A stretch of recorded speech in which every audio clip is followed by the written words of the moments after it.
maschi.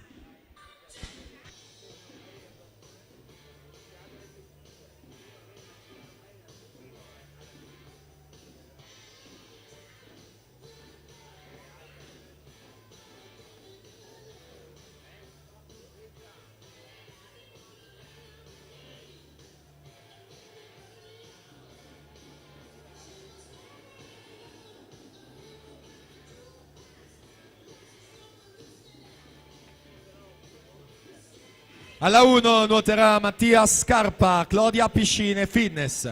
Alla 2 Filippo Sbrissa, Montebelluna Nuoto. Corsia 3 Marco Cescon, Hydros. Alla 4 per lo Sporting Club Noale Francesco Peron. Corsia 5 Tommaso Trentin, The Hacker Team. Alla 6 Luca Biloggia, Hydros. Corsia 7 Leonardo Vendrame, Nord-Est H2O.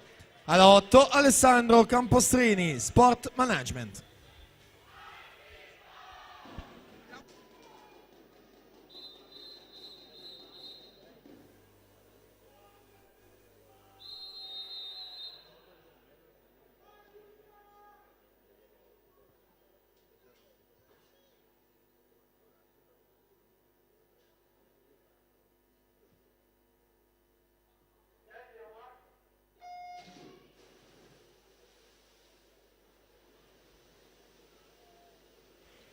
Partita anche questa finale con Francesco Peron in corsia 4, chiaro favorito, era presente nel quartetto della staffetta della nazionale giovanile 4% stile libero, che ha raggiunto la finale in campo europeo e mondiale giovanile. Peron al passaggio 24-11 su Trentin e Cescon in seconda e terza posizione.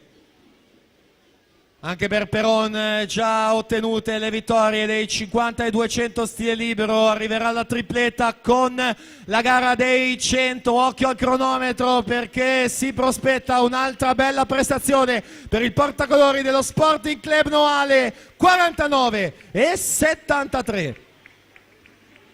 Tommaso Trentin 51 e 77, Marco Cescon terza posizione 52 e